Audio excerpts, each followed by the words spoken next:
Break के बाद स्वागत है आपका। एक बार फिर से खबरों के सिलसिले को आगे बढ़ाते हैं। देश भर में एबीपी न्यूज के स्टिंग ऑपरेशन आरजीकर की गूंज है। एबीपी न्यूज पर कोलकाता कांड की जो सबसे बड़ी इन्वेस्टिगेशन हुई, जिसमें 8 किरदारों ने आरजीकर मेडिकल कॉलेज के पूर्व प्रिंसिपल संदीप घोष के छिपे हुए राज खोले, उसने देश में नई बहस शुरू कर दी है। इस स्टिंग ऑपरेशन में जो खुलासे हुए, उसने कई लोगों को सन्न करके रख दिया है।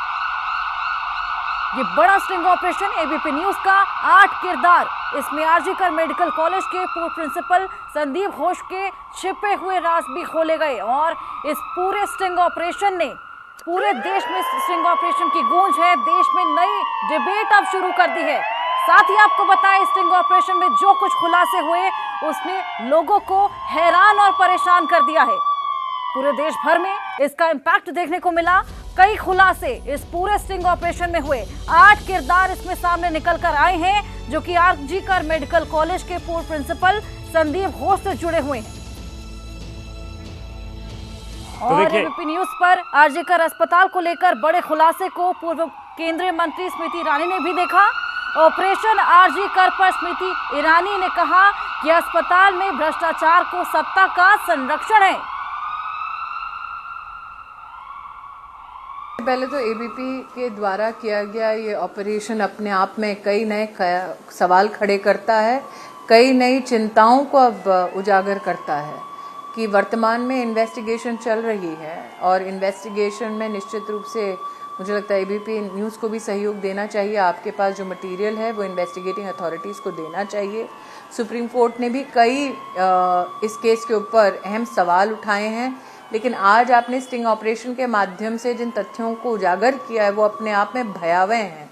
लेकिन मूल प्रश्न ये उठता है कि अगर इस व्यक्ति ने पिछले साल ही इन सारी गतिविधियों के बारे में सरकार को पत्र लिखकर सूचित किया, आगाह किया या सरकार से निवेदन किया, गुजारिश की कि इसके ऊपर छानबीन होनी चाहिए, तो वो कौन व्यक्ति है जिसने कोई भी कार्रवाई इतने जघन्य अपराधों के लिए नहीं की?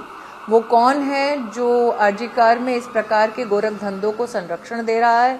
और मैं तो अपने आप को कहीं ना कहीं भौचक्का मानती हूँ, क्योंकि मैंने अभी 3 घंटे पहले ही भारतीय जनता पार्टी के राष्ट्रीय जो कार्यालय उससे एक प्रेस कॉन्फ्रेंस में कहा कि लगता है कि जो पश्चिम बंगाल राशन स्कैम के लिए, एजुकेशन स्कैम के लिए जाना जाता है, वो शायद हेल्थ स्कैम के लिए भी फिर जाना जाए।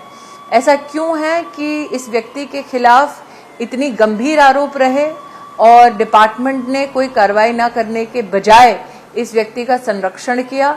ऐसा क्यों है कि एक महिला के साथ जघन्य अपराध होने के बाद भी जब जनता सड़कों पर उतरी तब भी इस व्यक्ति का संरक्षण कर इसको ट्रांसफर किया गया? माता पिता के संदर्भ में विक्टिम के जो तथ्य सुप्रीम कोर्ट के माध्यम से राष्ट्र के सामने आए हैं वो भी चौंकाने वाले हैं। ऐसा कौन था जिसने अपराध के बाद माता पिता को ये कहा कि जिस लड़की की मृत्यु हुई उसका सुसाइड हुआ है? तो बहुत सारे ये केस अपने आप में हर दिन कोई नया क्राइम उजागर करता है।